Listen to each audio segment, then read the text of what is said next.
Shri Krishna Chaitanya Prabhu Nityananda Shri Advaita Gadadhar Shivasari Gaur Bhakta Vrinda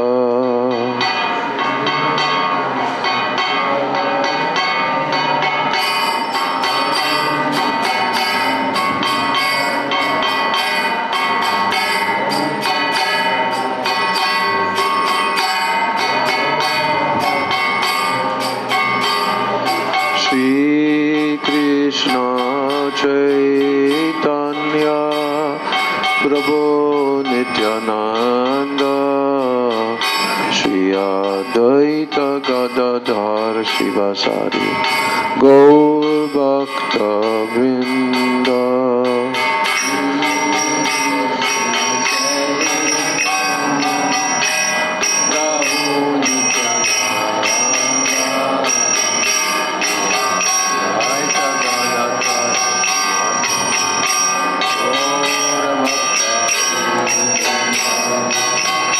Shri Krishna Chaitanya Prabhu Nityananda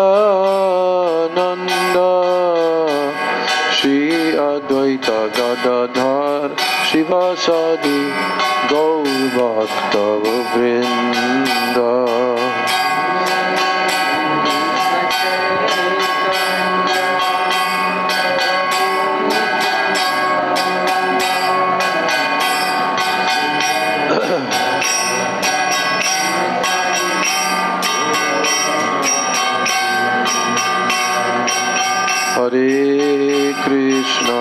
Hare Krishna, Krishna Krishna, Hare Hare, Hare Rama,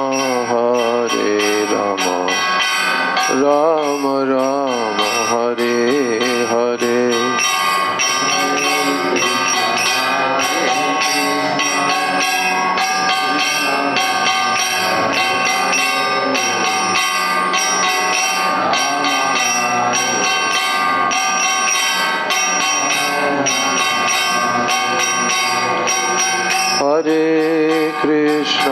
Hare Krishna, Krishna Krishna, Hare Hare, Hare Rama,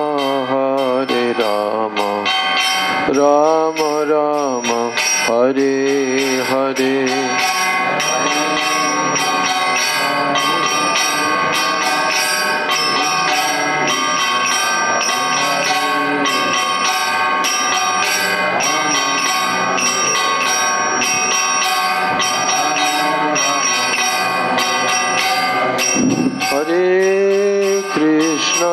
Hare Krishna, Krishna Krishna, Hare Hare, Hare Rama, Rama Rama, Hare Hare.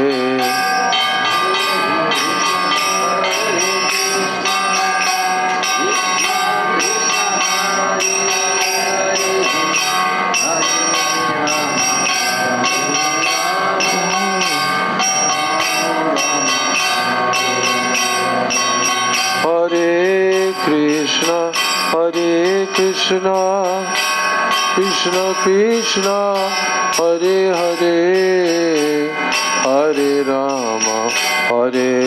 Rama, Rama Rama, Hare Hare.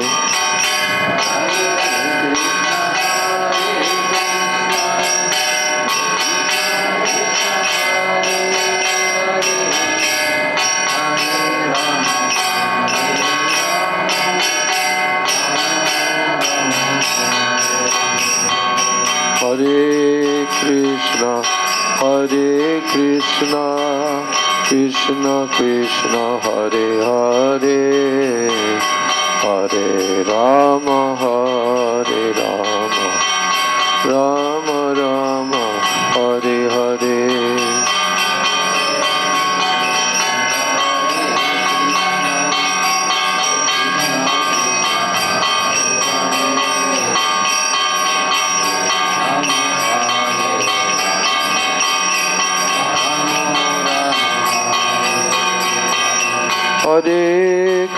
Krishna, Hare Krishna, Krishna Krishna, Hare Hare, Hare Rama, Hare Rama, Rama Rama, Hare Hare.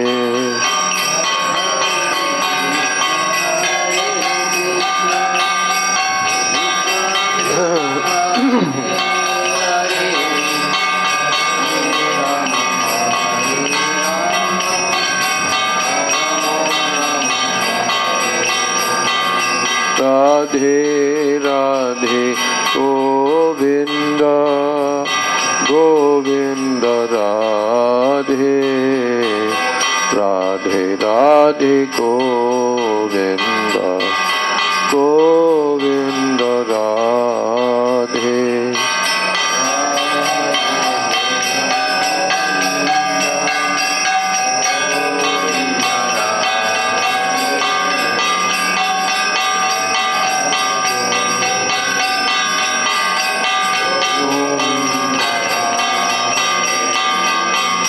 Radhe Radhe Govinda Govinda Radhe Radhe Radhe Govinda Govinda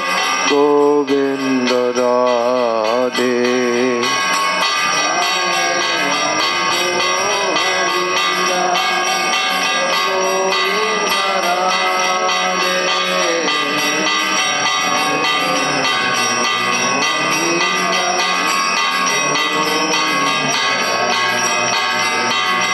Radhe Radhe Govinda Govinda Radhe Radhe Radhe Govinda Govinda Radhe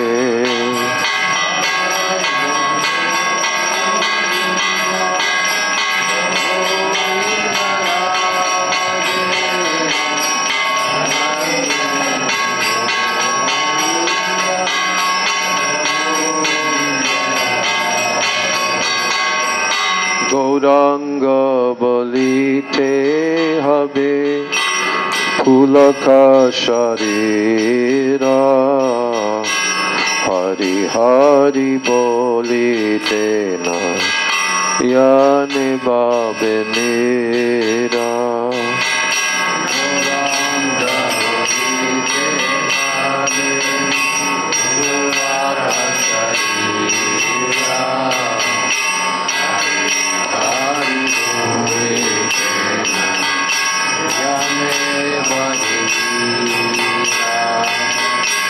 আর কবে নিতাই চন্দ্রের করুণা হইবে সংসার বাসনা মোর কবে তুচ্ছ হবে আর কবে নিতাই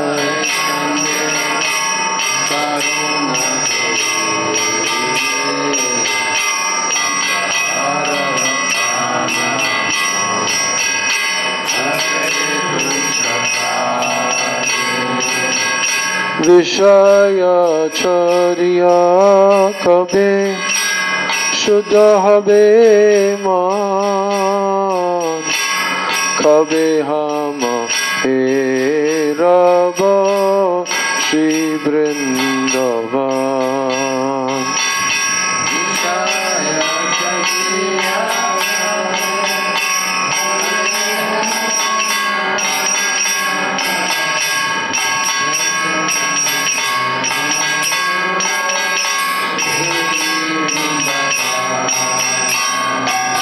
রূপার গুণাত পদে হইবে আকুতি কবে হাম বুঝব সে যুগল প্রীতি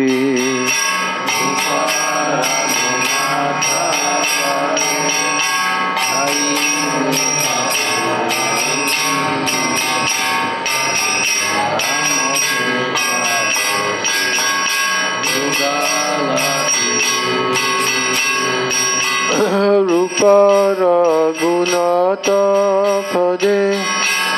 রহুমরয়াশা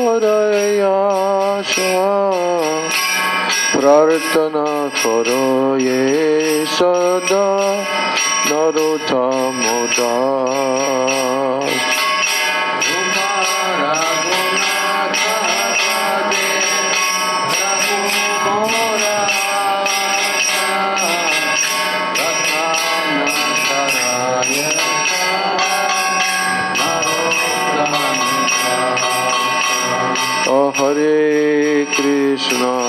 Hare Krishna, Krishna Krishna, Hare Hare, Hare Rama, Rama Rama, Hare Hare.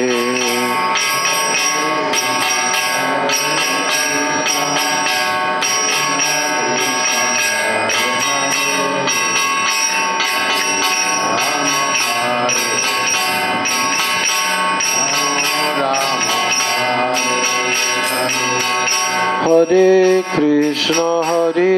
Krishna, Krishna Krishna, Hare Hare, Hare Rama,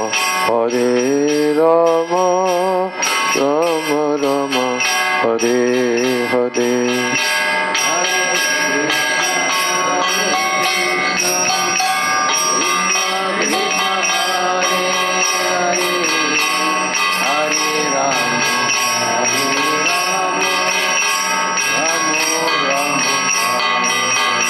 Jaya Nitai, Jaya Gaur, Jaya Nitai, Jaya Gaur.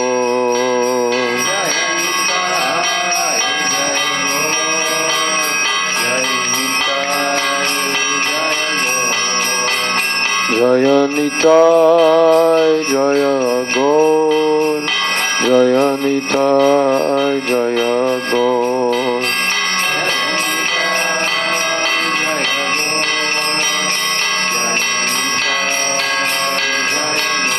Nitai Gaur, Hari Bol, Hari Bol, Hari Bol, Hari Bol.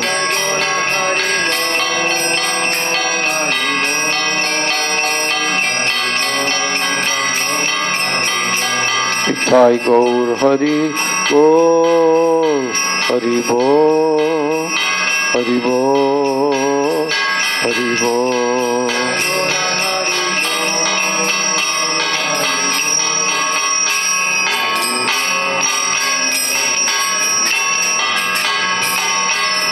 Jai Shri Shri Nitai Gaur Premanande, Hari Hari Bol.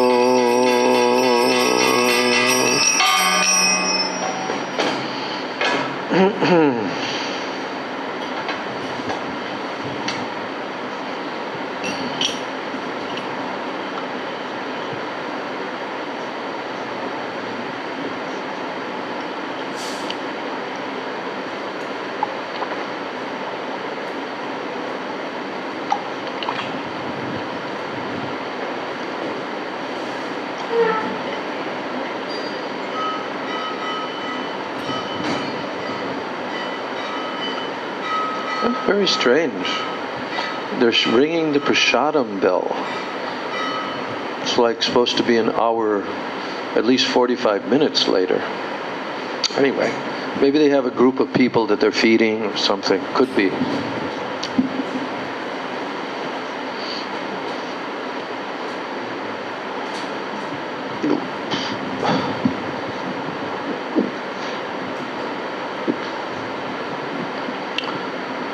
Om Jnana Timirandasya Gyananjana Shalakaya Chakshurun Militam Yena Tasmai Shri Gurave Namaha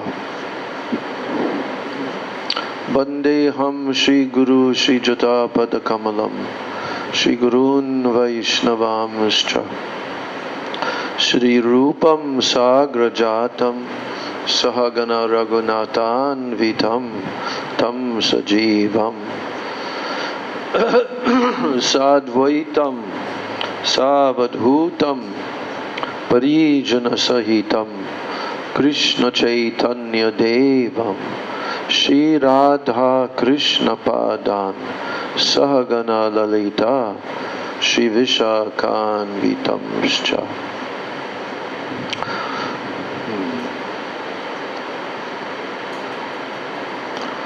Vancha kalpatarubhascha kripa sindhu bhyevacha patitanam pavanebhyo vaishnavebhyo namo namaha. Namo mahabhadanyaya Krishna prema pradayate Krishnaya Krishna Chaitanya namne Gaura Tvishe namaha. Nityanandam namastubhyam Prem Ananda Pradayane Kalau Kalmashanashaya Janava Pataye Namaha. Bande Shri Krishna Chaitanya Nityanando Sahodito Gaudaye Pushpavanto Chitro Shamdo Tamonudo Panchatattvatmakam Krishnam Bhakta Rupa Swarupakam Bhaktavataram Bhaktakyam Namami Bhakta Shaktikam. Hey Krishna Karuna Sindho Dina Bandho Jagatpate Gopesha Gopika Kanta Radha Kanta Namostute Tapta Kanchana Gaurangi Radhe Vrindavaneshwari Vrishabhanu Sute Devi Pranamami Hari Priye. Brindai Tulsi Debai Priyai Keshavasya Cha Krishna Bhakti Prade Devi Satyavachai Namo Namaha.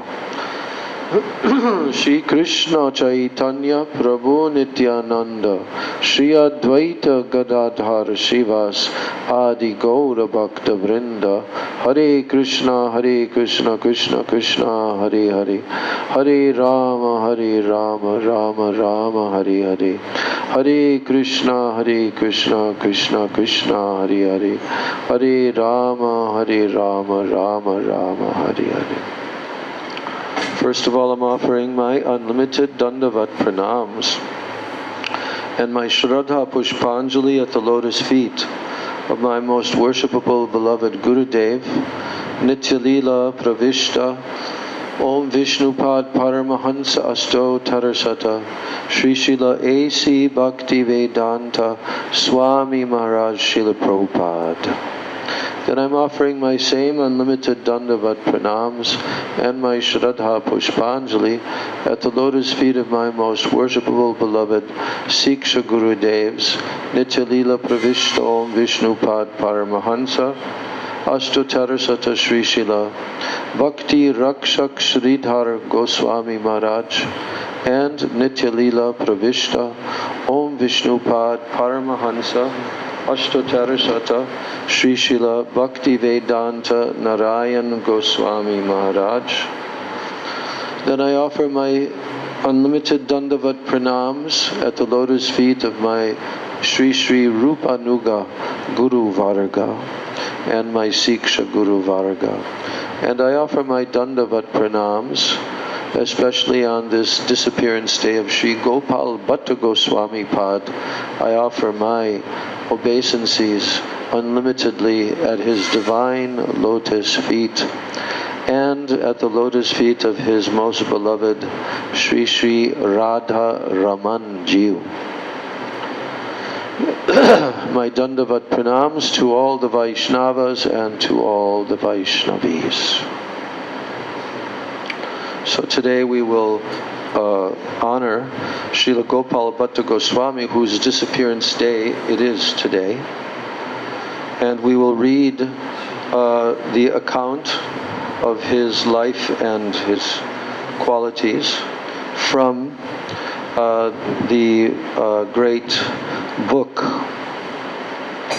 The Associates of Sri Chaitanya Mahaprabhu, written by Srila Bhakti Balabhatirtha Goswami Maharaj.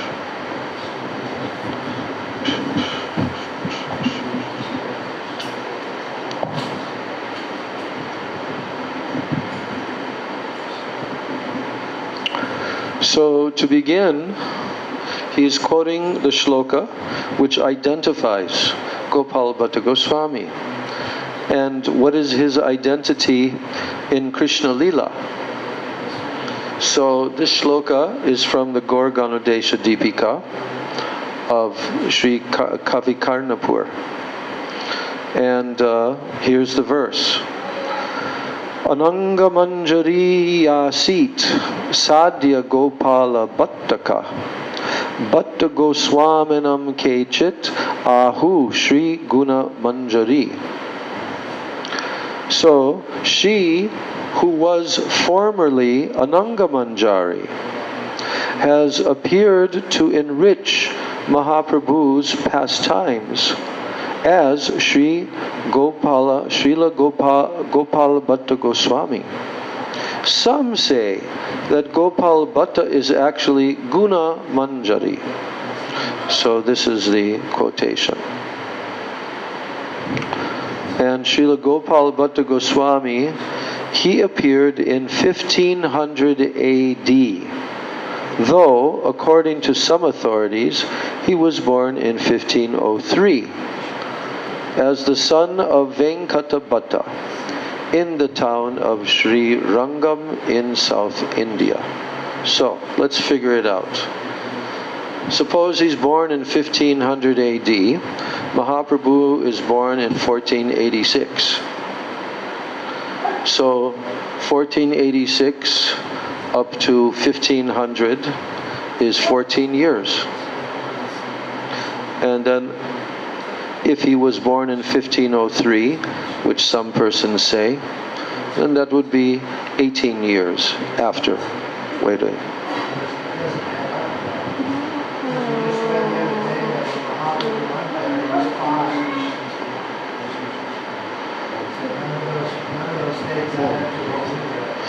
Okay, so Mahaprabhu, when he took sannyas, what year was that? But what year was it? 1486 plus 24.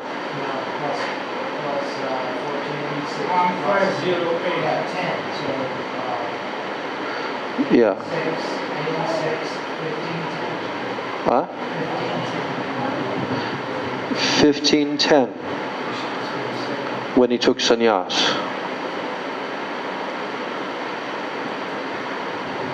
Right. Okay. So then he would have been there in...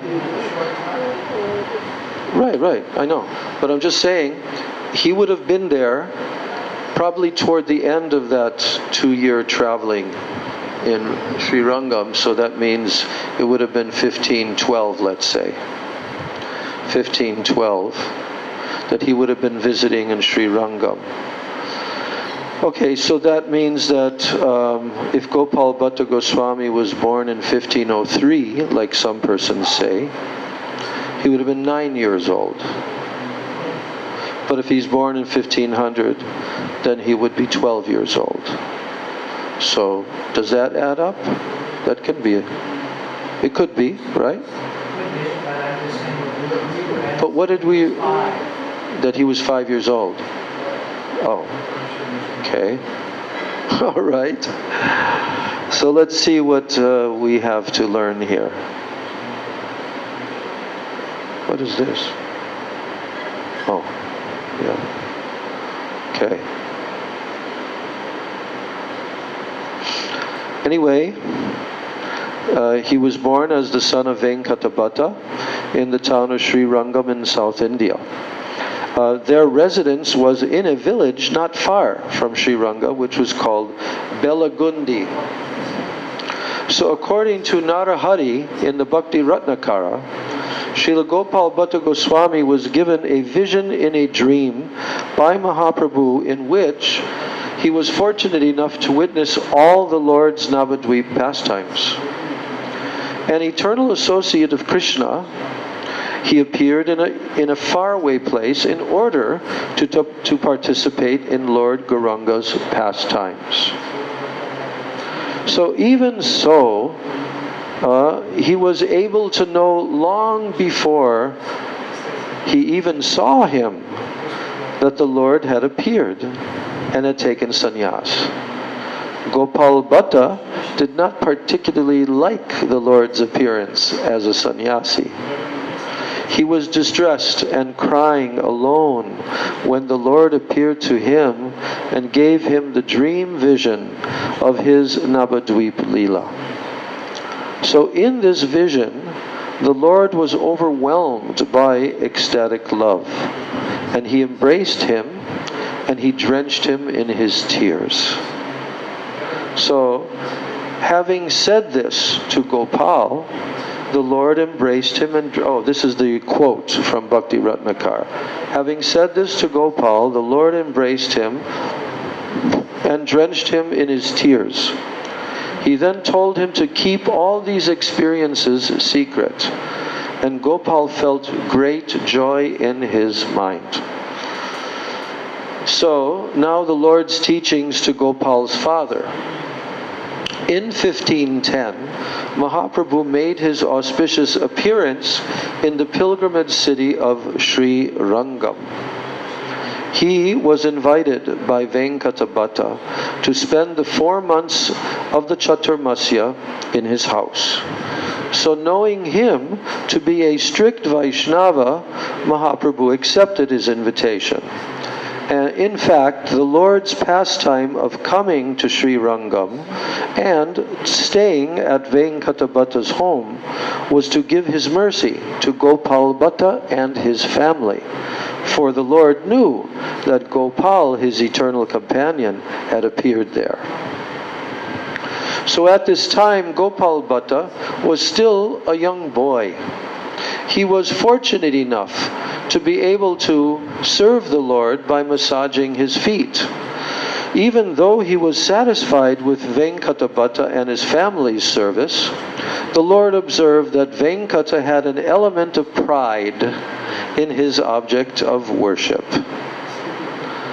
He believed that his worshipable deity, Lakshmi Narayan, was the supreme worshipable object, and that Narayan was the source of all other incarnations, including Krishna, Ram, and Nrsimha.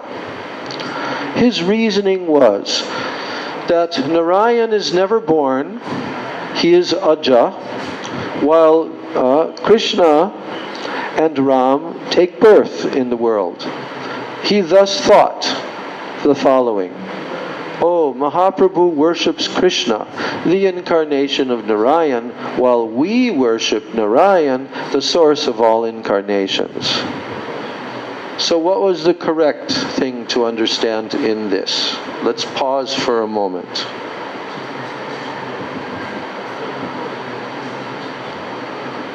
So, here, Srila Bhakti Balabhatirtha Maharaj is explaining what is explained in Sri Chaitanya Charitamrita.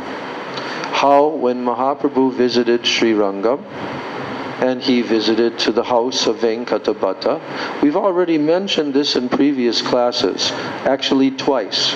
We've already mentioned it, but now we're going to hear the actual dialogue that took place between Mahaprabhu and Venkatabhatta. But here, what is being noticed by Mahaprabhu is that Venkatabhatta has very great pride in his worshipable object, which is who? Who is the worshipable object of Venkatabhatta? Lakshmi Narayan. Lakshmi Narayan. And what was his conception of Lakshmi Narayan, and what was his conception of Krishna? He thinks Lakshmi Narayana avatari, Krishna avatar. But actually it is opposite. Well, explain. Avatari. What is an avatar and what is avatari? He is supreme God. All explanation from him emanate from him. Yes, that means avatari means the source Yes. of all avatars. And what is an avatar?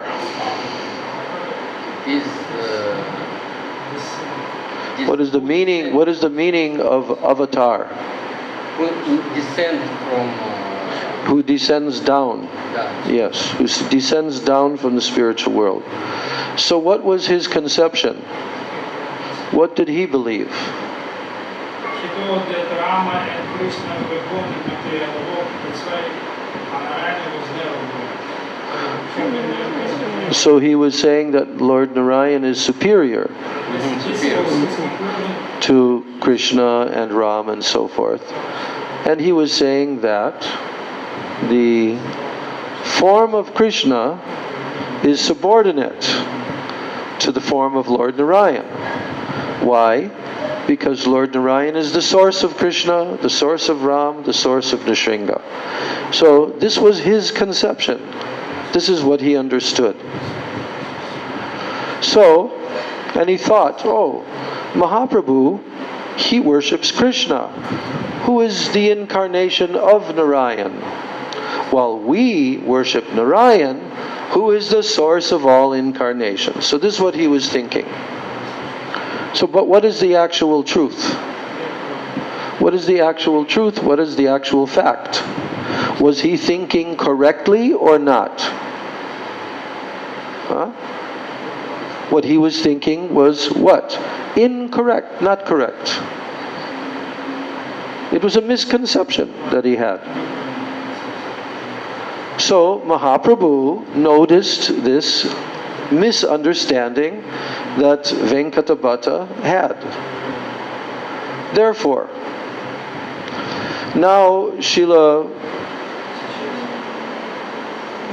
Chaitanya Charitamrita is explaining that the Lord, who is known as Madhusudan, he is the destroyer of all false pride.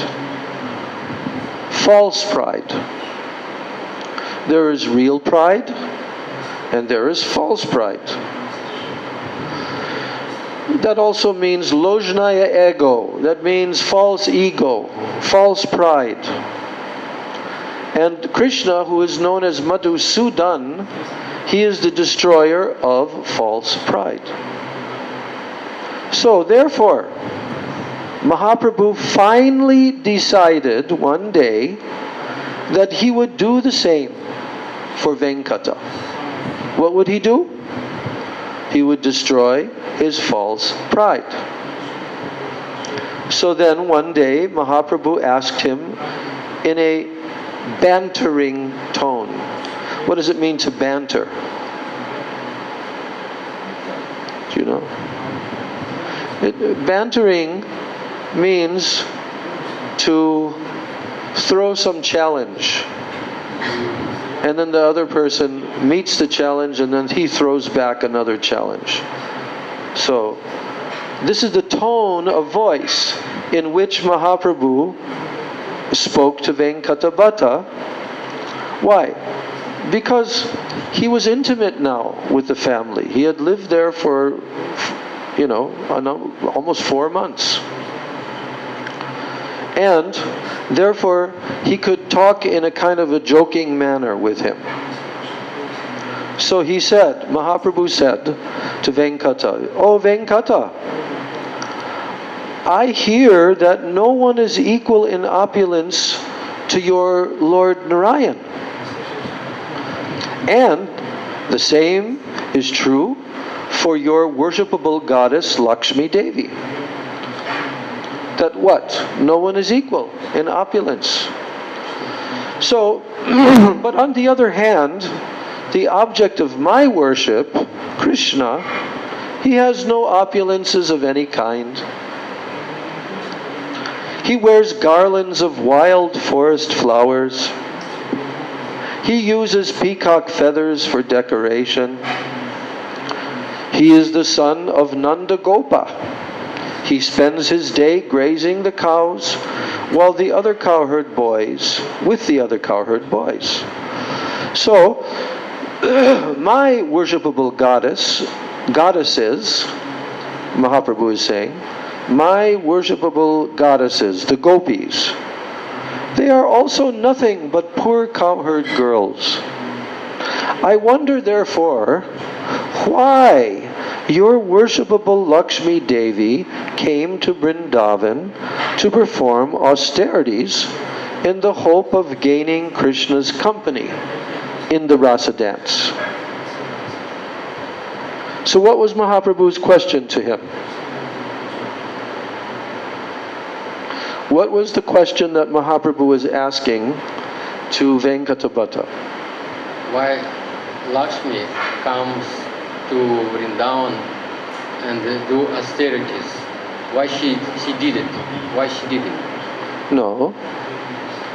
Why did she do it in order to gain the company in Krishna's Ras Leela dance?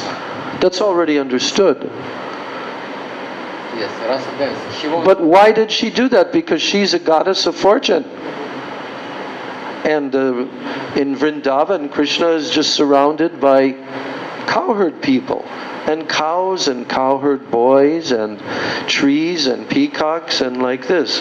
So why would the supremely opulent Lakshmi Devi, the source of all wealth, the goddess of fortune, why would she go to Vrindavan to perform austerities, tapasyas?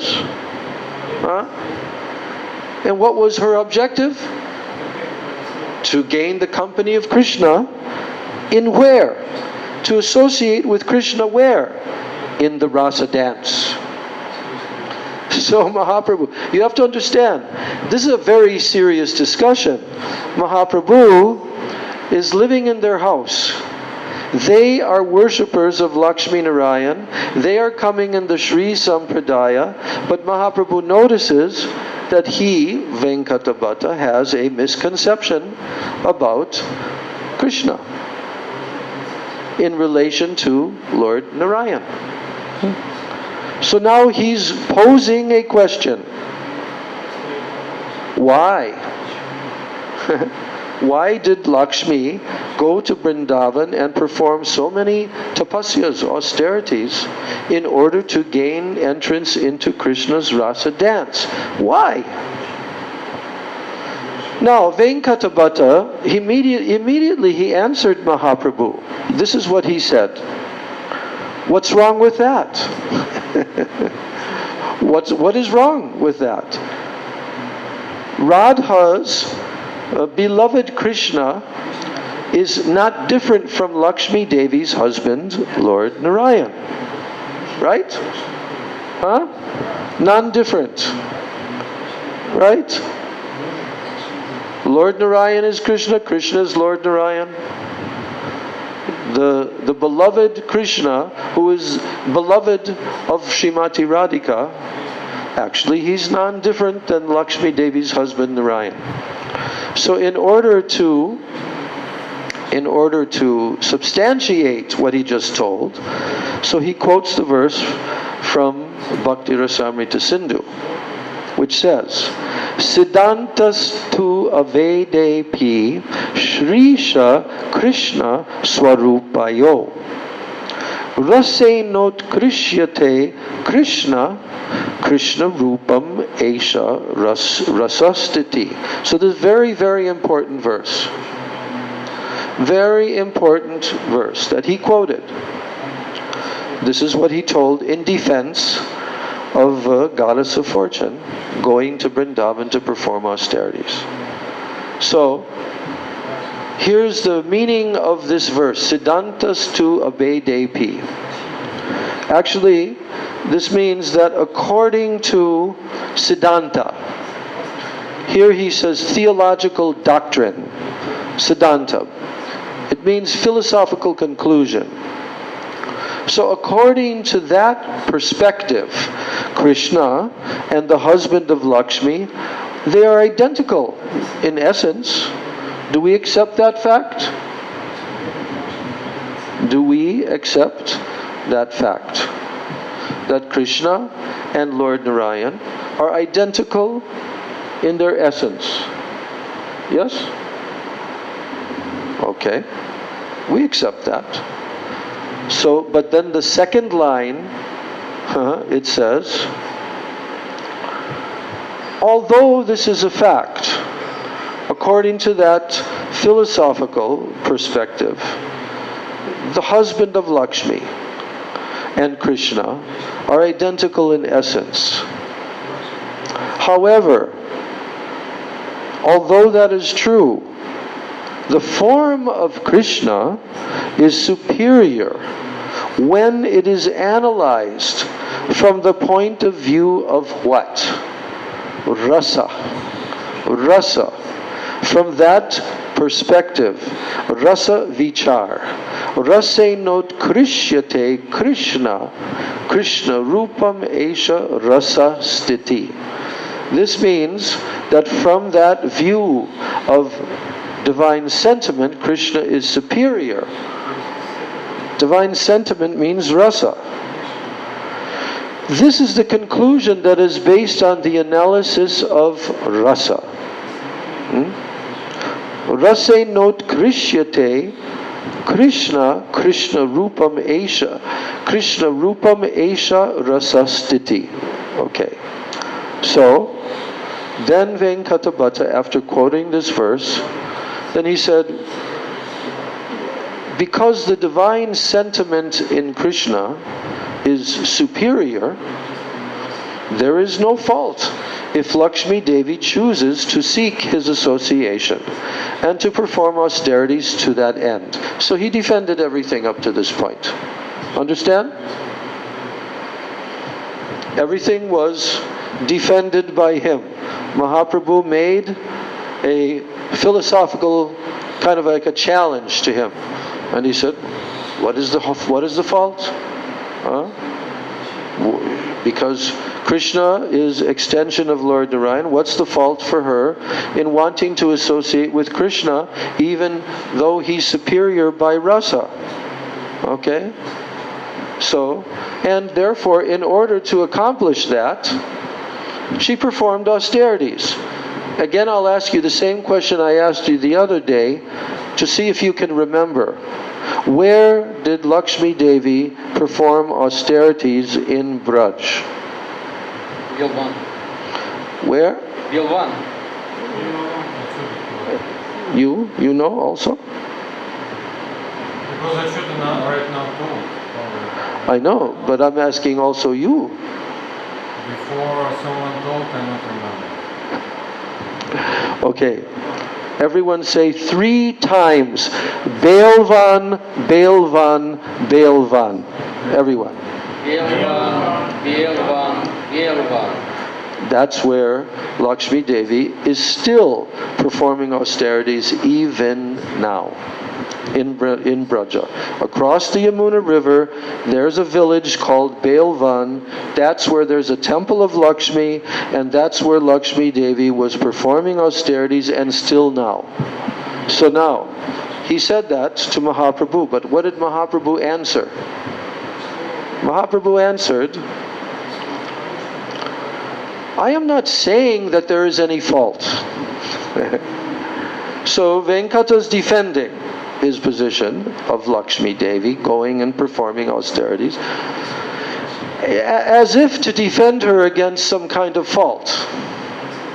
But Mahaprabhu is saying, no, I am not saying that there is any fault in her.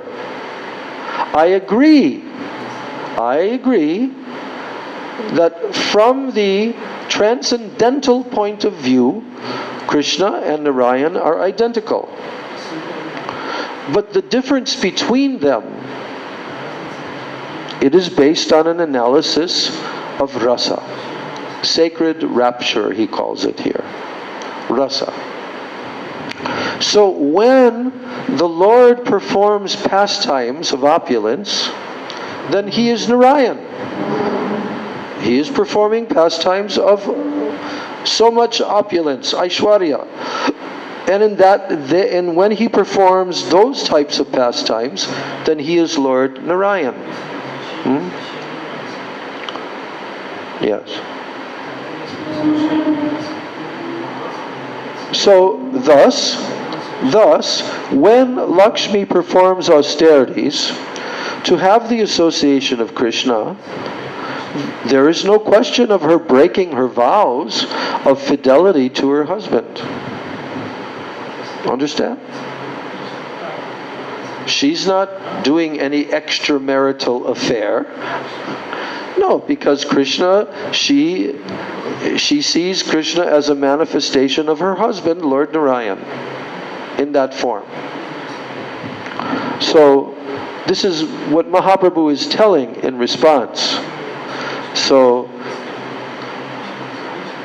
thus, when Lakshmi performs austerities, to have the association of Krishna, there is no question of her breaking her vows of fidelity to her husband.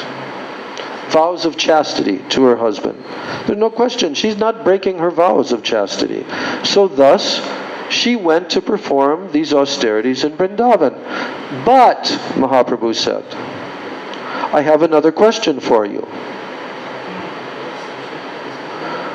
Why, even after trying so hard through such austerities and so forth, she's trying so hard to enter Krishna's Ras Leela, why was Lakshmi still unable to do so, to enter Krishna's rasa dance? That's his question to Venkatabhatta. Understand? Yes? Understand? So, Mahaprabhu is not finding fault with Lakshmi. But Mahaprabhu is concerned that Venkatabhatta will be able to give the correct answer. Why did she fail? Why was she not able, even though she performed so many austerities, why was she not able to enter the Rasa Leela dance? Why? So guess what? When Mahaprabhu gave that question, Venkatabhatta was very distressed. He was full of distress because he was unable to give the Lord an answer. So Mahaprabhu, he observed, oh, Venkata is very full of distress. And then he tried to pacify him by saying, you yourself have said, that verse that you just quoted, that Narayan and Krishna are identical from the theological point of view, but that the superiority of Krishna is determined by an analysis of rasa. That's how Krishna is superior. Narayan is involved in 2.5 of the 5 principal rasas. Lord Narayan reciprocates only 2.5 of the 5 principal rasas. What are the 5 principal rasas? Wait. Do you know? Ty знаешь?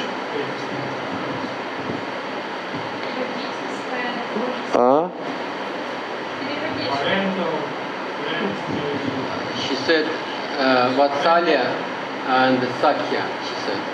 Okay, that's 2. Ватсалия и Саки. That's Еще 2. какие еще знаешь? 3. Еще 3. Мадхурия. Mm.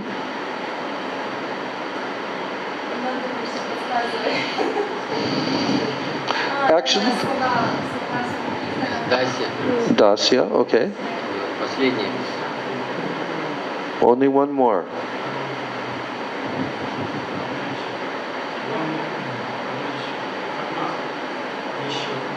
Hmm? Do you know? What is the other Не one? знает? Как не знает? Okay, there are 5 rasas. There are 5 rasas. These are called principal rasas. Every living entity has one of these rasas with the Supreme Lord. Understand? It's very essential for us to know what those 5 rasas are. I'm going to say their names in Sanskrit, okay? And then you're going to tell me what those rasas are. All 5 of them. Shanta, Dasya, Sakya, Vatsalya, Madhurya. What are they? The 5 rasas? Santa Dasya, Madhurya. No, you're skipping. These 5 rasas are in gradual superiority, beginning with the most basic and then going to the most superior of these 5 rasas. Beginning with Shanta. What does Shanta mean? What does Shanta mean? I'm not remembering English name. Шанта не... С трепетом. Как это? Means what? Птички поют, скажи. Когда С птички... трепетом, нет, именно такого. It's house, Нет, birds, ты trees. скажи, что в духовном мире это животные. Because such love to Krishna.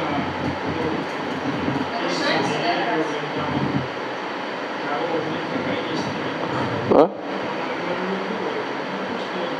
What she told? Любовь между животными. Я не знаю, как правильно сказать. О чем разговаривать. It is neutral ras. Neutral. Neutral. Yes, Shanta. What does Shanti mean? Shanti, Shanti, Shanti. What does that mean? Peace. Peaceful. So it's from the same word, Shanta Ras.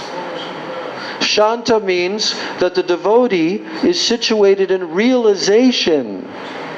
He has realization of the Supreme Absolute Truth, but he's not directly involved in reciprocating service to the Supreme Truth. Only he has the realization and the appreciation of the supreme greatness of the Lord and all of that. He understands that. He has realized that. That's called Shanta Ras. That's one of the 2.5 rasas that Lord Narayan reciprocates with his eternal devotees. He reciprocates 2.5 rasas with his devotees. In where? In Vaikuntha. How many rasas does Krishna reciprocate with? 5. Panch, Tiet, 5. And 7. Going. We're not going in that direction yet.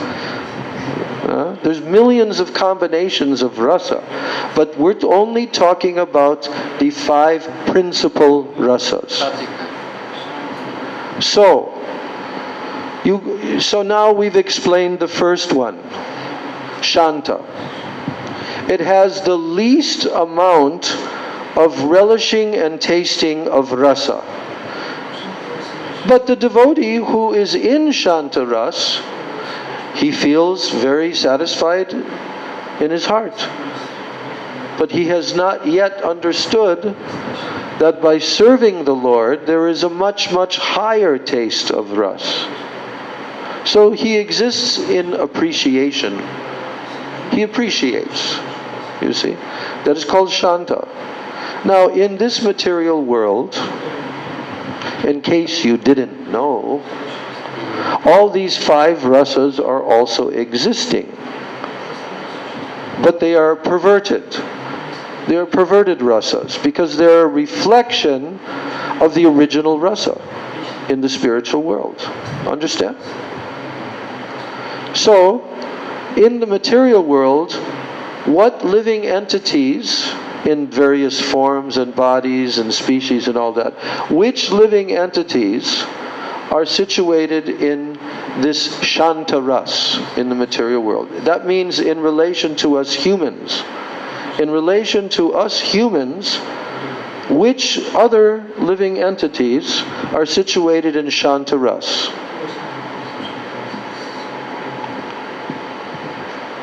In humans, In relation to the humans. maybe animals. Not maybe. Why are you saying maybe? It is my. Okay. it seems- Can you have? it- Can you get married to a dog? Some people have heard that now. in Europe and the USA. Yes, but we know that a dog cannot become your wife as a human being or your husband, okay? A dog cannot. Can the dog become your parent?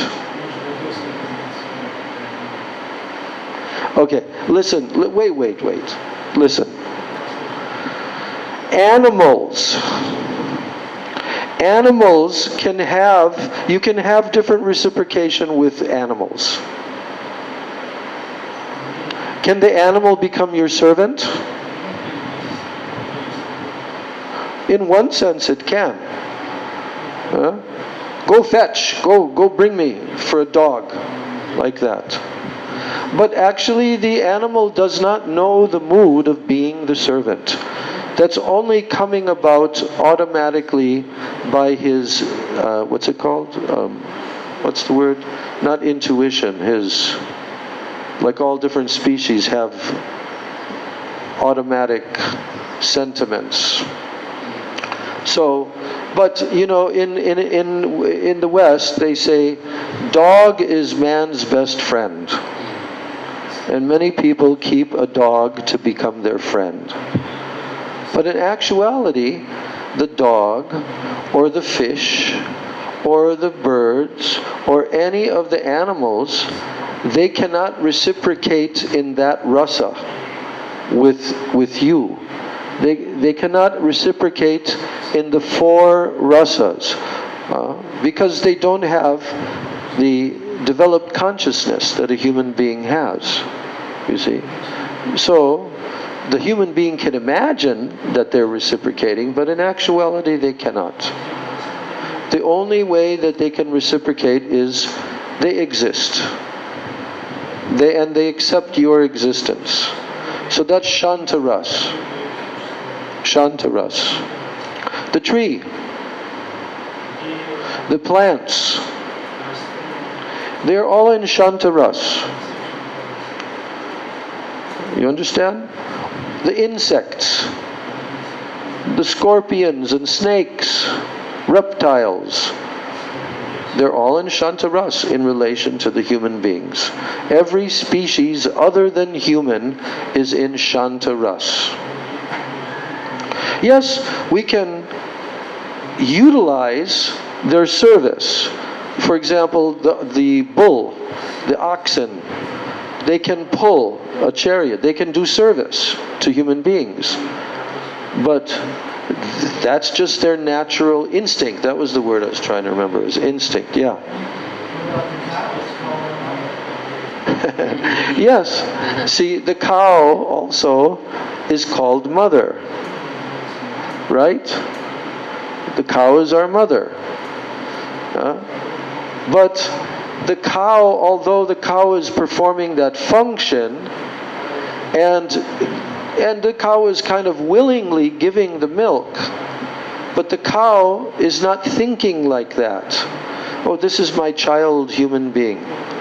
But in Braj, the cows there, they actually have not only Shantaras, but they also have the mood of Vatsalya towards Krishna. You see? They have the mood of friendship with Krishna. All the other rasas in Braja are there in all the species of life. You understand?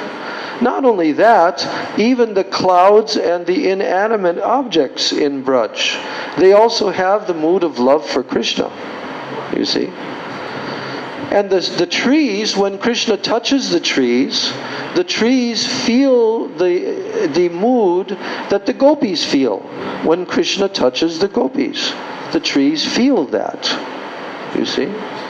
In Braj. But in the material, because the material world is the perverted reflection of the spiritual world. So here, the animals and the other species, they cannot actually have that kind of conscious mood. that human beings can have towards one another.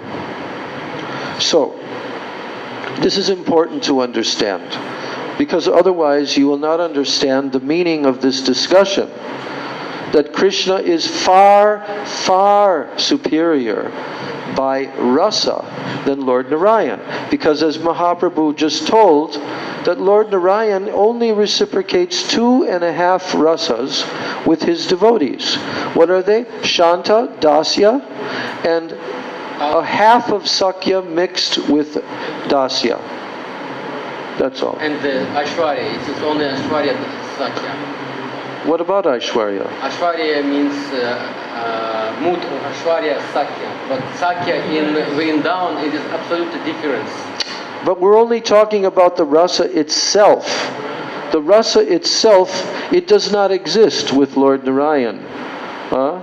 For example, But there's a mixture of a rasa between Dasya ras and Sakya ras. There's a mixture. So that's the half rasa. The first rasa is Shanta, the second rasa is Dasya, and the half rasa is a combination of Dasya and Sakya. But it's not full. It cannot be full Sakya. How you can become the intimate friend of Lord Narayan? No, Lord Narayan does not reciprocate in that way. He reciprocates with his devotees who serve him as servants, like Jai Vijay. They're servants of Lord Narayan. Now, are they relishing and tasting ras? Absolutely. They're tasting Vaikuntha Prem Ras with Lord Narayan, to being his servant. And also the neutrality. But it cannot go higher than that with Lord Narayan. It cannot go higher than that. So now, Mahaprabhu is continuing, and he's saying that Narayan is involved in 2.5 of the 5 principal rasas, whereas Krishna is experienced through the complete manifestation of not only all 5 rasas, but even the 7 secondary rasas, which makes 12. 12 rasas, Krishna reciprocates in all of them. So since, Mahaprabhu continues, since Narayan's Leela is primarily a Leela of Aishwarya, opulence, because of that, and also majesty, showing his grandeur, he's the supreme emperor, the supreme ruler, the supreme king. So that opulence is exhibited in Lord Narayan's Leela. And amongst all of his devotees, in that Leela of Lord Narayan and exhibiting opulence, who is the principal devotee in all of his Leelas? Lord Narayan. Who is the principal devotee there in Vaikuntha with Lord Narayan? Lakshmi. Lakshmi is his principal devotee. And she also worships him in the appropriate mood of awe and reverence. Aishwarya. Now this is Mahaprabhu's explaining to Venkatabhatta. He's saying that the same Lakshmi Devi, that same personality, Lakshmi Devi, is Radhika, in order to heighten the experience of romantic love. So that same Lakshmi appears as Radhika. And then he says, unless one follows in the footsteps of Radha and of Radha's expansions, namely who? Radha's expansions are the gopis. So unless one follows in the footsteps of Radha and her expansions, the gopis, who are the what? They are the repositories of the erotic sentiment, this loving Madhurya Ras, conjugal love sentiment, the gopis are the complete possessors of that. It reposes, those sentiments repose in their hearts. So then, so he's saying unless one follows in the footsteps of Radha and her expansions, the gopis, then it is impossible.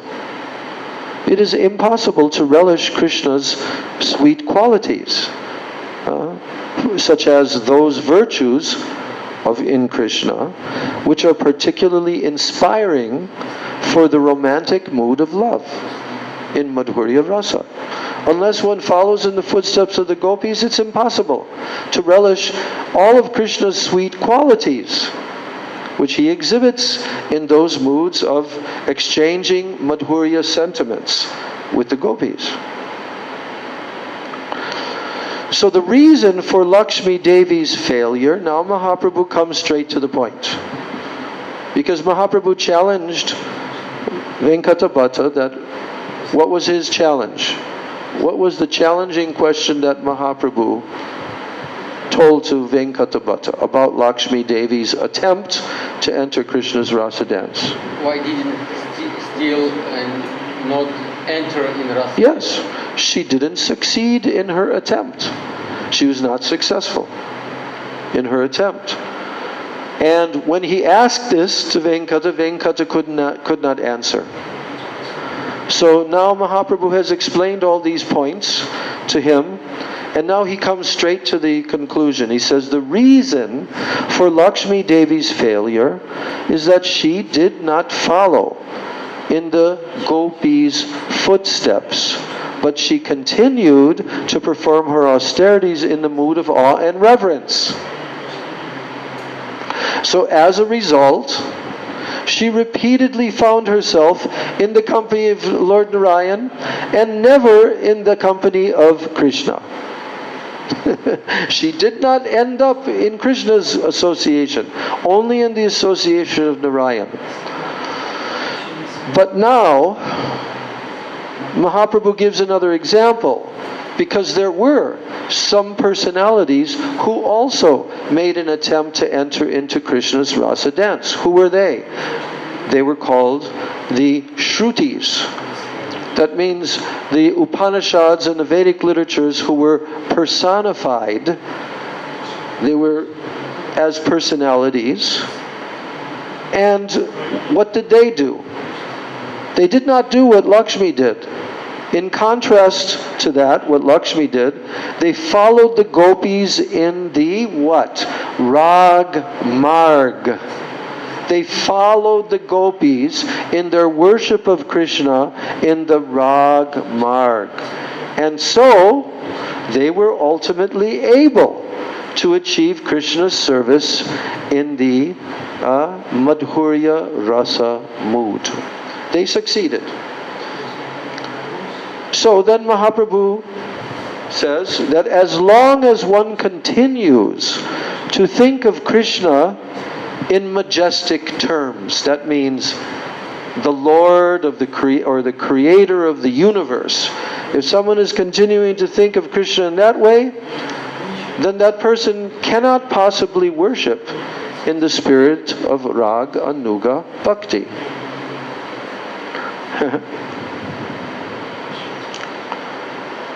So then, Mahaprabhu continues and he says that Krishna, actually this is a direct quotation from Chaitanya Charitamrita in that chapter, Madhya Lila 9, 127 through 31.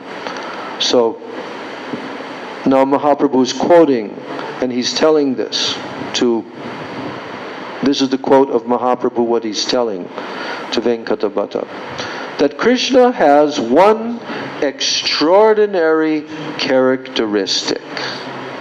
Pay close attention. That Krishna has one extraordinary characteristic.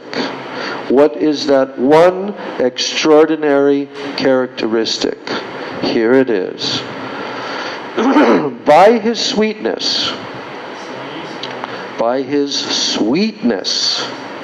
Sweet, sweet. Sladist, sladist, sladist.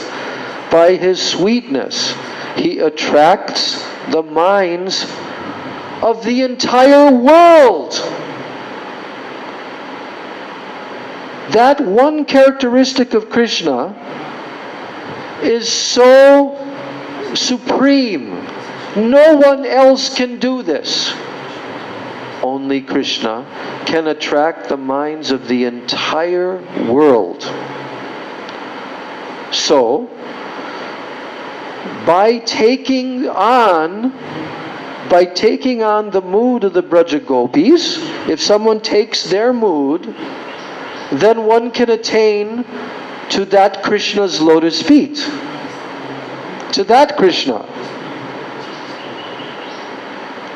And in this way, the Brajavasis, who live as Krishna's eternal associates, they have no idea that Krishna is the Lord, that Krishna is the creator of the universe. They don't have any idea that Krishna is that. Understand? You cannot be a Brajavasi if you think Krishna is the supreme creator, that he's God. Impossible. So, some of those Brajavasis, what do they think of Krishna? Oh, they think of Krishna that he is their son. He's my son. Who's that? Mother Yashoda? And they even tie him to a grinding mortar, you know, in the Damodar Leela. They tie Krishna up. And then others, they look upon Krishna, they consider Krishna, he's my friend. And they climb on Krishna's shoulders with their feet. Friends can do that. Can anyone climb on the shoulders of Lord Narayan? Please tell me. Huh? Can anyone do that with Lord Narayan? Never. Never. Impossible. But with Krishna, he has his friends, his intimate friends. They climb on his shoulders. He has his mother. She becomes upset with Krishna stealing, and then she ties him up to a grinding mortar. So all the people of Braja, all of them, they only know Krishna as the son of Nanda Maharaj. That's all. And the attitude of awe and reverence, as opposed to this mood of Vraja, when a devotee has that mood of awe and reverence, then the devotee does not have any conception of having such a relationship to Krishna. It's not possible. So one who takes the attitude of a resident of Braja, if someone takes that attitude of a resident of Braja, then what will happen? Then he will attain Krishna. If a person worships Krishna as the residents of Braja worship Krishna, what will happen? Then he will attain Krishna as the son of the king of Vraja in Vrindavan. This is the statement of Chaitanya Charitamrita. So what was just told by Mahaprabhu? What? Cannot listen that content. What? Cannot listen this 10 seconds. Well, what were you doing? I opened the phone. Doing what?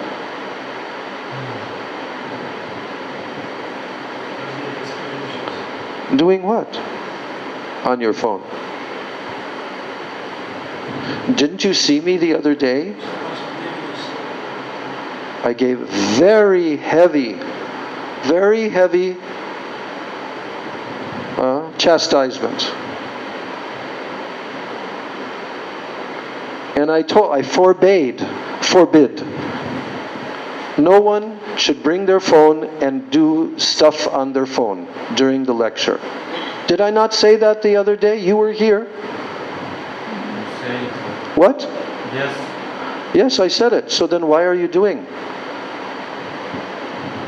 I'm sitting here trying with very much of my energy to implant in all of you through your ears these conceptions in these books. And if I ask you, did you hear what I just said? And you say, no, I didn't hear it because I was doing something on my phone. Am I going to accept that? Tell me, am I going to accept that? I'm not going to accept. Me. Am I going to accept that someone, while I'm trying with all of my energy to make you all understand these points that Mahaprabhu is telling, and then you go on your phone and you're not listening? It's impossible for you to listen. No one can listen to both things at once. Your mind must be there and not in what I am speaking. Don't do it again, because next time I'm not even going to give a warning. That phone is not for you to use during the lecture, for your personal communications outside of this room, okay? I don't accept that, and I never will accept it, and if you do it again, you'll not be allowed in my class. Very simple.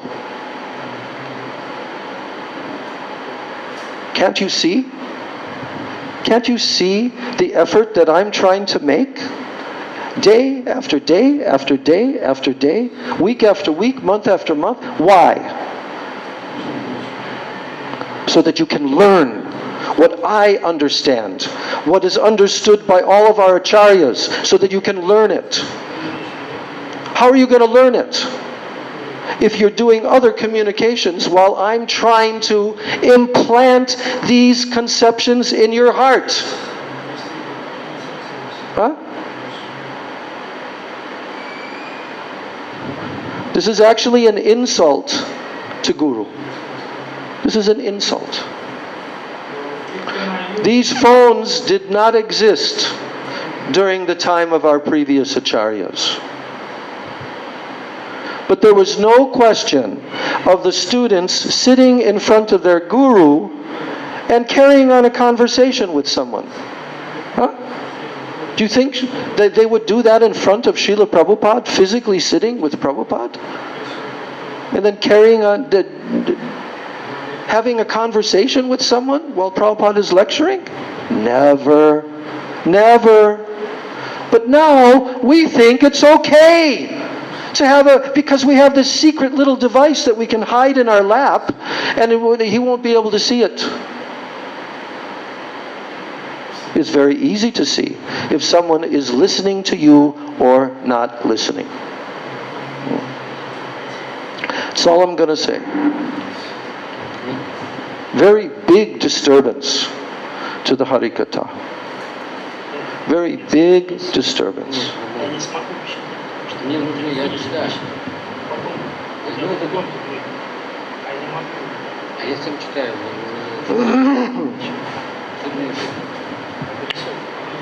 We're still in the middle of the lecture. I will take for this. Yeah. So, one who takes the attitude of a resident of Braja, then he will attain Krishna. Which Krishna? The son of the king of Braja. The son of Nanda Maharaj. Nanda Nandan Krishna. He will attain Krishna in Vrindavan. So that's the quote that Mahaprabhu told to Venkatabhata. And Mahaprabhu, he went on. He said that when the gopis,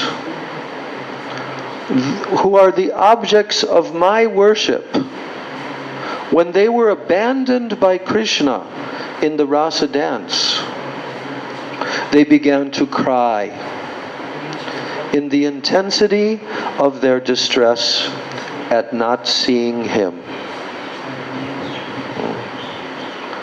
This is actually a quote, but it's not telling from where. When the gopis, the objects of my worship, when they were abandoned by Krishna in the rasa dance, they began to cry in the intensity of their distress at not seeing Krishna. So then Krishna came to them in the form of Narayan. You know about that? Gopis were looking, searching in the forest. Oh, Krishna, where's Krishna? Where's Krishna? Where's Krishna? They were even asking the trees and the animals and so forth. But then Krishna appeared there and added 2 extra arms. So he sat there as if he's Lord Narayan with 4 arms. So what happened? When the gopis saw him, they simply paid their obeisances and they moved on in search of Krishna. And what did this show? This showed that they had absolutely no interest in Narayan as a lover. Now, when Radharani stood before the disguised Krishna, who was disguised, when she stood in front of him with his 4 arms, however, what happened to Krishna? He could not maintain the 4-armed form. But once again he appeared in his form as the holder of the flute. Such is the power of Radharani's love. Krishna cannot keep 4 arms in front of Radha. Never. So, this personality, Nanda Nandan Krishna, Mahaprabhu is telling. He's telling to Venkatabhata that this Nanda Nandan Krishna, this son of Maharaj Nanda, he is the avatari. He is the source of all incarnations. Narayan, Ram, Nrsimha, etc. are all his incarnations and they are his expansions. Krishna is Swayam Bhagavan. That means he is the Supreme Personality of Godhead. Swayam Bhagavan. Krishna's tu Bhagavan Swayam. And because Krishna is the Supreme Personality of Godhead, so from that position, the other forms of Godhead are also given the term as Bhagavan. They are also called Bhagavan. The other forms and incarnations and expansions of Krishna, they're called Bhagavan. Why? Because Krishna is Swayam Bhagavan. None of them can be called Swayam Bhagavan. Only Krishna. But they can be called Bhagavan because they possess 6 opulences in full. They are actually expansions of Krishna himself. However, he, Krishna, only he, Krishna alone, however, can be called the Swayam Bhagavan, or the primeval Lord. So, in that conversation, there is also the verse quoted, which is the ultimate verse in the Srimad Bhagavatam, that states this truth. Krishna's tu Bhagavan Swayam. Here's the verse from the 1st canto, 3rd chapter, verse number 28. Ete chamsa kala pungsa Krishna's tu Bhagavan Swayam. That line. Ete chamsa kala pungsa Krishna's tu Bhagavan Swayam. That means that in this chapter, this is the end of that chapter, and in this 3rd chapter of the 1st canto, Sutta Goswami has been mentioning and naming the various different incarnations of the Supreme Lord who appear within this world. And then he states this verse by saying, Ete, that means all these that I've just spoken about, Chamsa Kala Pungsa.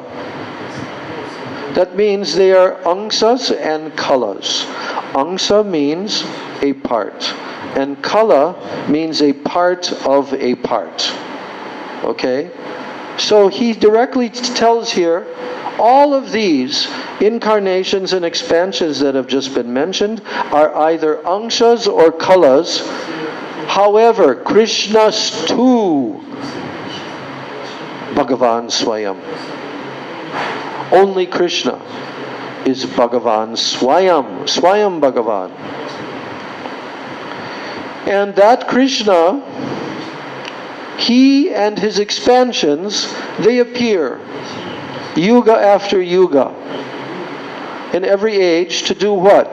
Indrari vyakulam lokam mridayanti yuge yuge.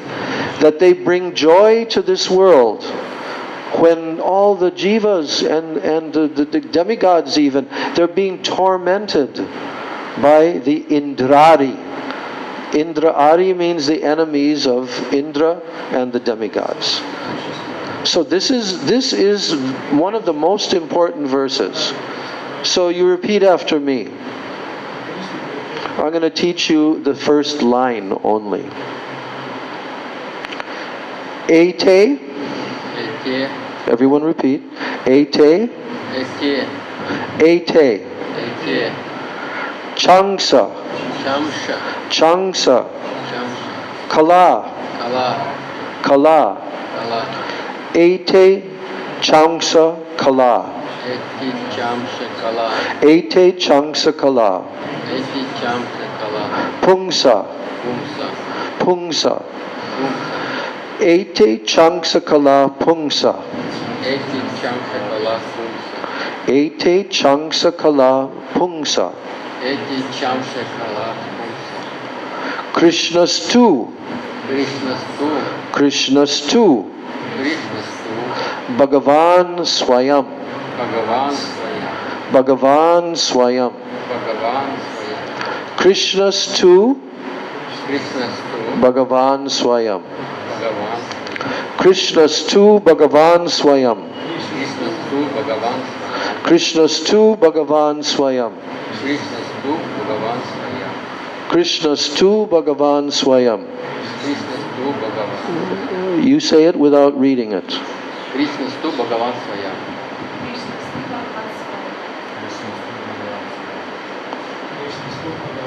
Very good. Now I'm happy again. Okay. So, that's the conversation between, Venkatabhata with Mahaprabhu.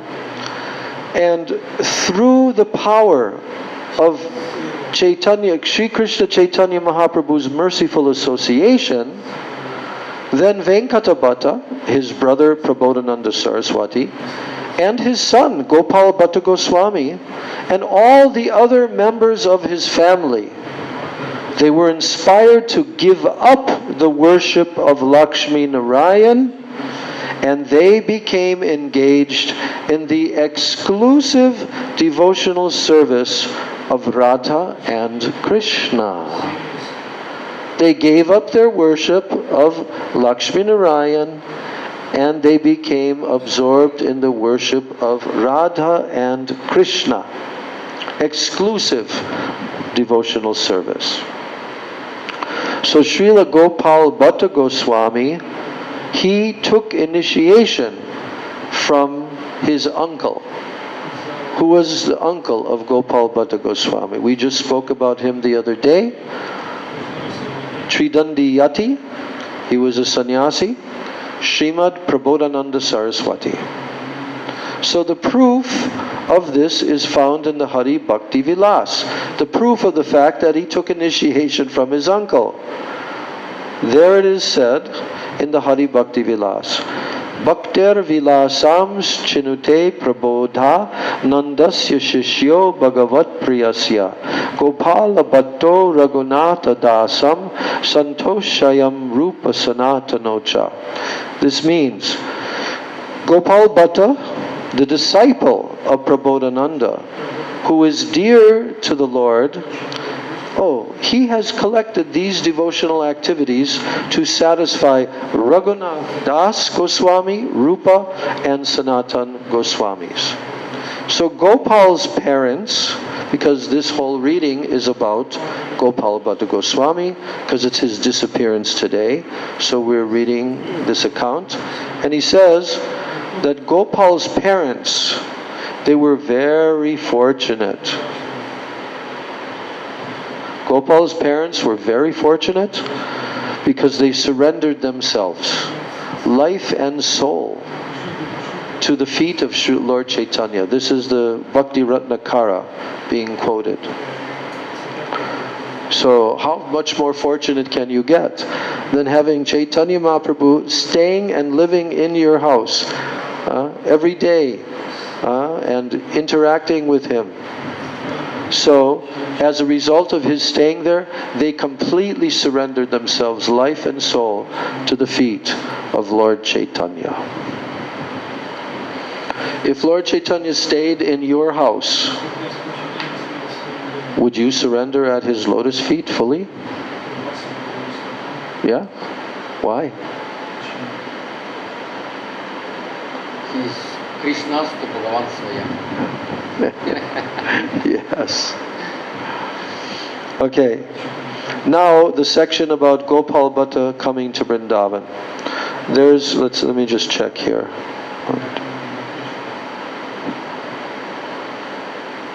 Okay, there's not much more. So Gopal Bhatta Goswami comes to Vrindavan. When Gopal arrived in Vrindavan, Rupa and Sanatan wrote to tell Mahaprabhu that he had arrived. Then the Lord, he was overjoyed. He immediately wrote back telling them to take care of him very affectionately, as though he were their own younger brother. So Srila Sanatana Goswami, who compiled Hari Bhakti Vilas and published it in Gopal Bhatta Goswami's name, because Gopal Bhatta Goswami, he assisted Sanatana Goswami, so in the compilation of Hari Bhakti Vilas. And Rupa Goswami, he considered Gopal to be as dear to him as his own life. And he engaged him in the deity worship of Radha Raman. Radha Raman. Did you see Radha Raman when you were in Vrindavan just now? Tividala. Skolkaraz.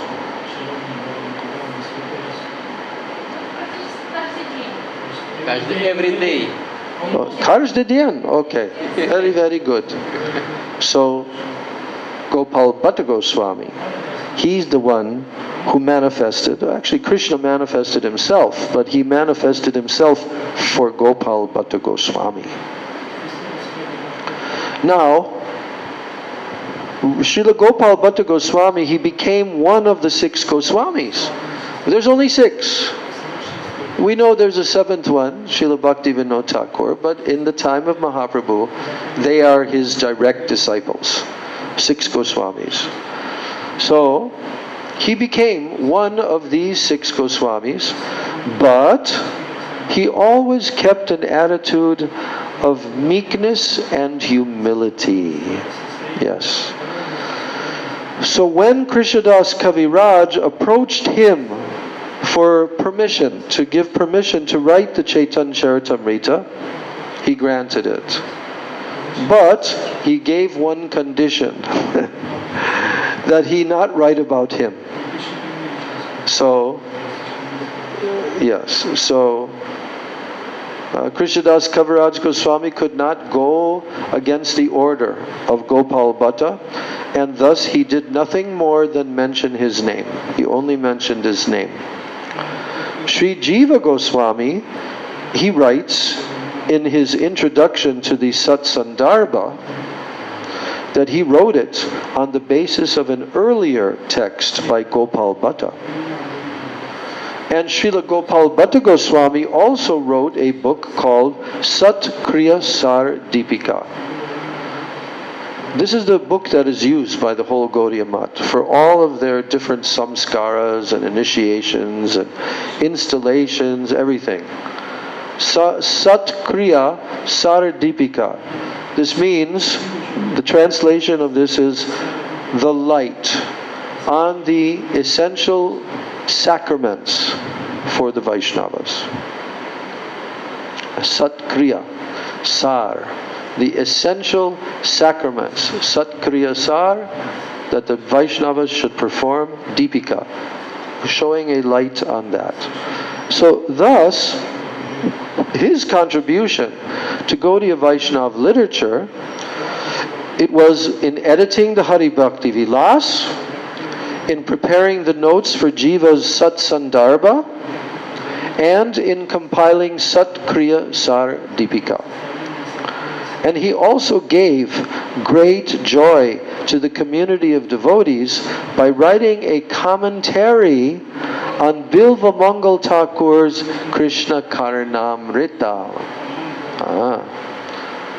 Now, amongst his disciples, who were disciples of Gopal Bhatta Goswami, amongst his disciples were Srinivas Acharya and Sri Gopinath Pujari.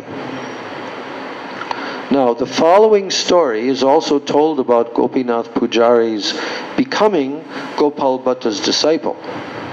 So how did that happen? One day, Gopal Bhatta went to visit the town of Saharanapur, which is not far from Haridwar. Now, on that occasion, a simple devoted Brahmin engaged in his service in a most unpretentious manner. That Brahmin had no children, but he desired to have a son. So Srila Gopal Bhatta Goswami knew the desire of the Brahmin, and he blessed him that he would have a very devotionally minded male child. And then the Brahmin promised Gopal Bhatta that he would give him his first son to be his servant and his disciple. This son was Gopinath Pujari. And it is said that Mahaprabhu had such affection for Gopal Bhatta that he sent him his own belt and kopin, Dor kopin, that Mahaprabhu himself wore. He sent that because he had so much affection for Gopal Bhatta. He sent him his personal clothing like that. And he also sent him a wooden seat, which he had personally used. So these items are still worshipped in the Radharaman temple by the current Sevites. I've never seen that seat or the other paraphernalia, but they still have it there in their family. Probably very heavily guarded. And here is the last section of this section. It is about Sri Radharaman.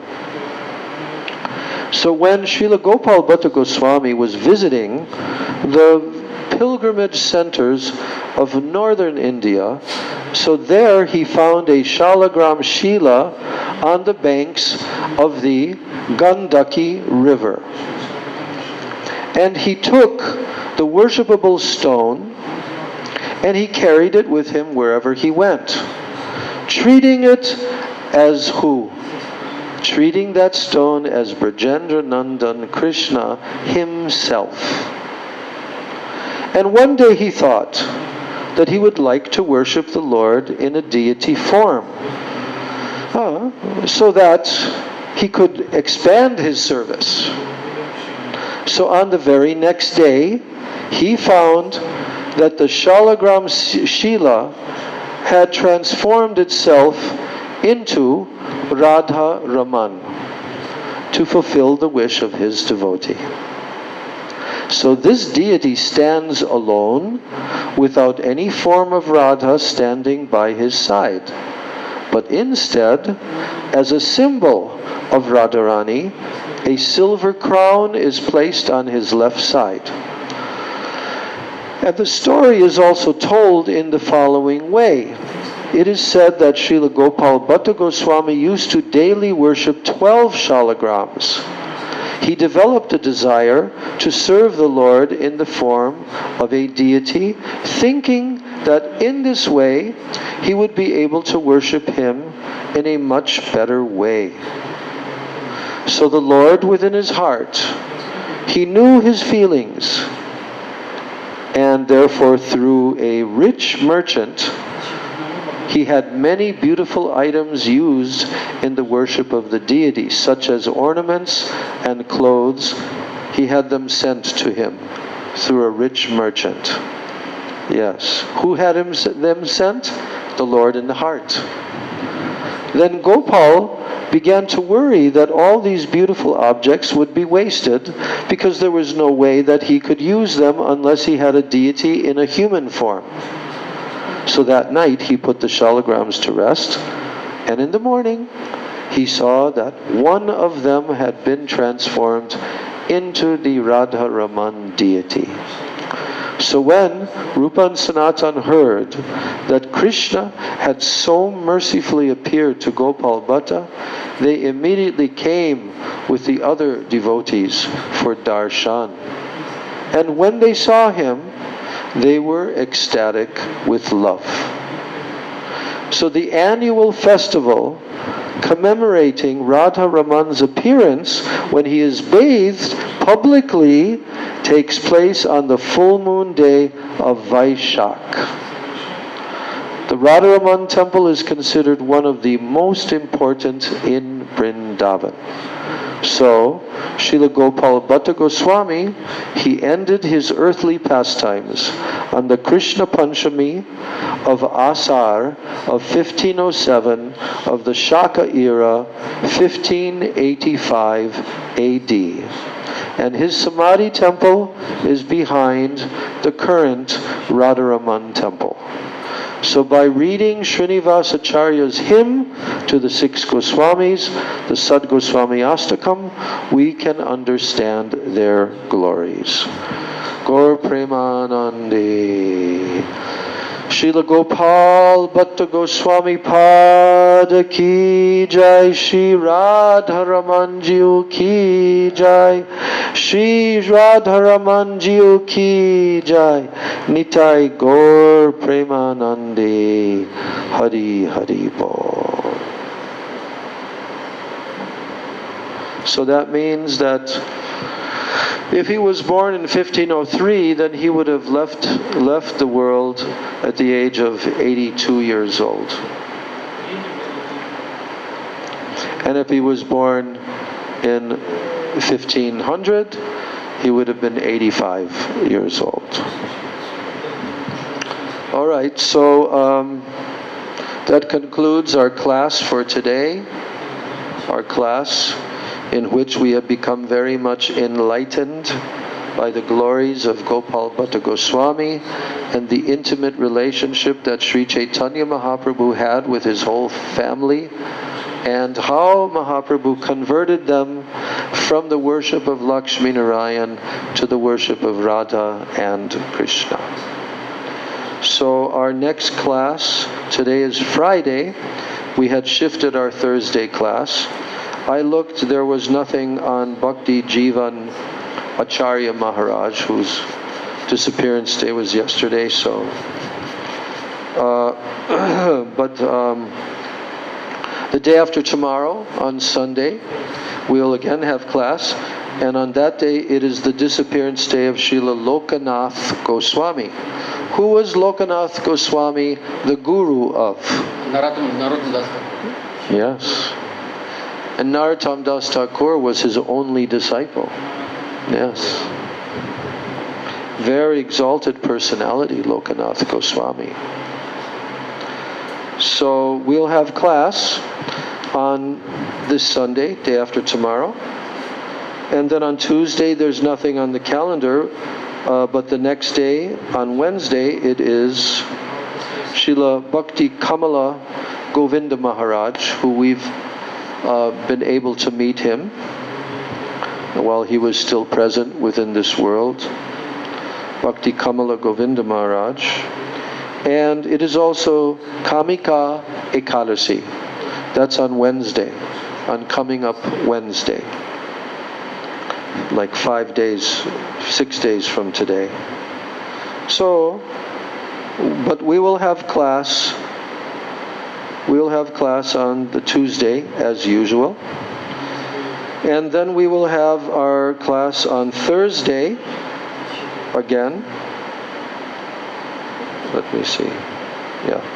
We'll have class on Thursday.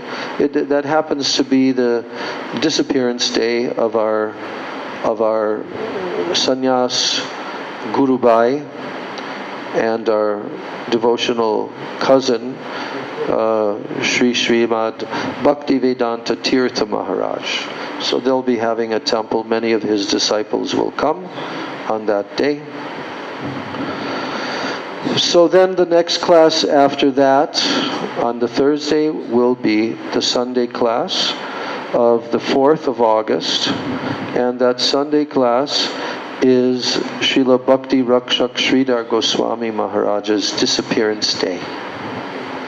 So my Siksha Guru, Bhakti Rakshak Sridhar Maharaj, that will be his 37th disappearance day from the time that he disappeared. And of course, I will be going over there for their program.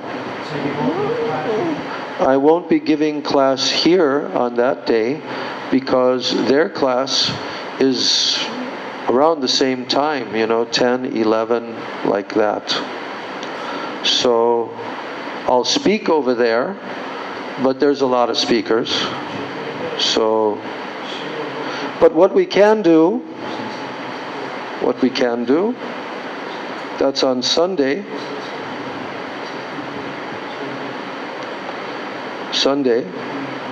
and the following Tuesday after that, Tuesday the 6th, there's no anything on the calendar. So we could make that a complete class for the glorification of Srila Bhakti Rakshak Sridhar Maharaj and hearing many of his teachings. Because I won't be satisfied with only just going over there. So we can do that on the Tuesday, the 13th of August. And then the next Thursday after that, there's also nothing happening. But the day after that, the 16th, the day after the 15th, is the beginning of Sri Sri Radha Govinda Julan Yatra. And it's also Pavitra Ropana Ekadasi on that day. Sajan Maharaj will be gone by then because he plans to be there in Vrindavan. So he'll be gone until his usual time, sometime around late December, early January, whatever. So that means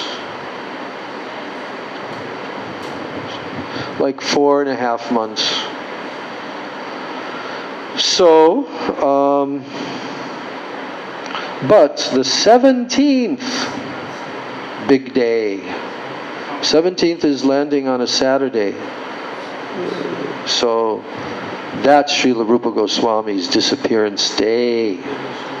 Yes. And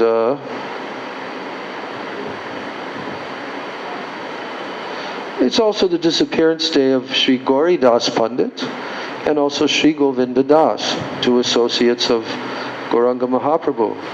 But Rupa Goswami, on that day, our Gurudev would have a grand festival on that day every year. He would personally go to the Samadhi of Srila Rupa Goswami at Radha Damodar Temple with all the Vaishnavas. And in that courtyard area, he would speak some glorification of Srila Rupa Goswami. Sometimes he would even ask some of us to stand there and also speak something. And then Gurudev would go back to his temple, Sri Rup Sanatan Gaudiya Math, or in later years, he would go back to Sri Gopinath Bhavan. And Gurudev would actually have a 3-day festival, beginning, I'm not sure if it would begin on the day before, or the first day of that's the first day of Julan Yatra, is that Ekadasi day. And then the day after is Rupa Goswami's. So I think beginning with Rupa Goswami's disappearance day, and which was on Dvadashi, then Trayodasi, then Chaturdasi. So he would have a 3-day festival, and then it's full moon, and that's Baladev Purnima. So he would have this like that, 3-day program. So, but at any rate, we will have class on that day, which is a Saturday. So we will have class on the Thursday and the Saturday, and we will not have it on Sunday, the 18th. Just for our information, it is the 60th anniversary appearance, 60th appearance day of Srila Bhakti Vibhud Bodhayan Maharaj. So I don't know where Bodhayan Maharaj will be, whether he'll be here at his temple, Gopinath Bhavan, or Gopinath Gaudiya Math, or whether he will be in Vrindavan, or...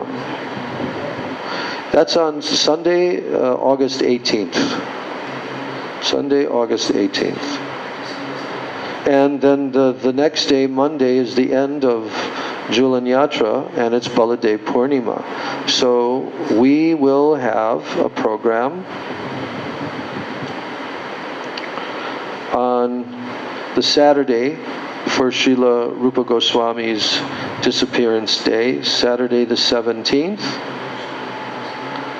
And then the Sunday, we won't have a program. But here it's telling that Baladev Purnima is on the 19th. So I wasn't calculating exactly correctly. Baladev Purnima is on the 19th, August 19th, on a Monday. So we will skip the Sunday class and we'll observe the Monday class, Baladev Purnima. That will also be a fasting day until noontime. On Krishna Janmashtami, we fast until midnight, but on Baladev Purnima, we fast until noon and take only Ekadasi preparations. And the next day, the Paran for Baladev Purnima will be up until, from sunrise until 9:32 a.m. in the morning. And then the 7 days after that, for those 7 days there's nothing, but then on the 27th is Shri Krishna Janmashtami. And then the 28th, Srila Prabhupada, his appearance day, Nandotsava. So all these festivals are right around the corner. So now it is, let's see, it's the 26th of July, and our next class is on Sunday for Sri Lokanath Goswami's disappearance day, and then our next class after that is on the Tuesday, the 30th, and Thursday we will also have class, Thursday the 1st of August. And yes, and then there's a Mahadvadashi on the 30th, August 30th, Pakshavardhani Mahadvadashi, where we'll be fasting on that day, 30th of August. So that is a Friday. This is the calendar that was given by Madhukar. Oh. Yeah, we'll have to ask him. Well, what is it showing? What is different? It says here that July 31st is fasting for Tommy Kaitana. Is what? July 31st? What? Tommy Kaitana. Oh, different calculation. Maybe he sent a different one out. All right, we should check. We'll have to ask him, definitely. All right, so that's what's coming up. Next class. Where is it? Yeah, next class is on Sunday, Srila Lokanath Goswami's disappearance day, and then the following Tuesday also. Okay. Hare Krishna, Krishna Krishna, Hare Hare, Hare Rama, Rama Rama, Hare Hare, Hare Krishna, Krishna Krishna, Hare Hare, Hare Rama, Rama Rama, Hare Hare, Hare Krishna, Krishna Krishna, Hare Hare, Hare Rama, Rama Rama, Hare Hare.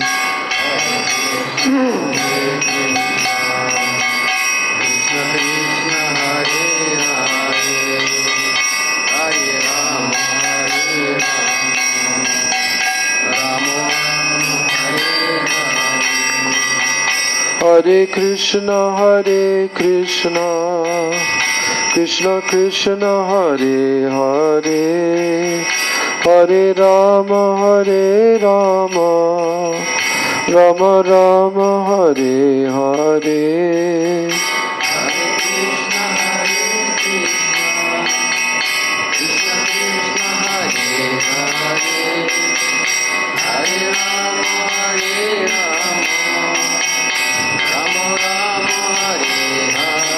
Nitai Gaura Hari Bol, Hari Bol, Hari Bol, Hari Bol.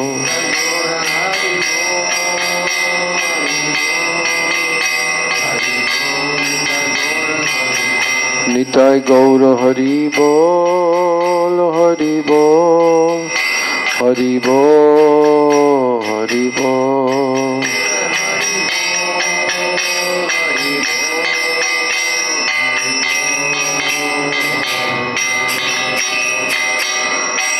Jai Shri Shri Nitai Gaur Premanande, Hari Hari Bol.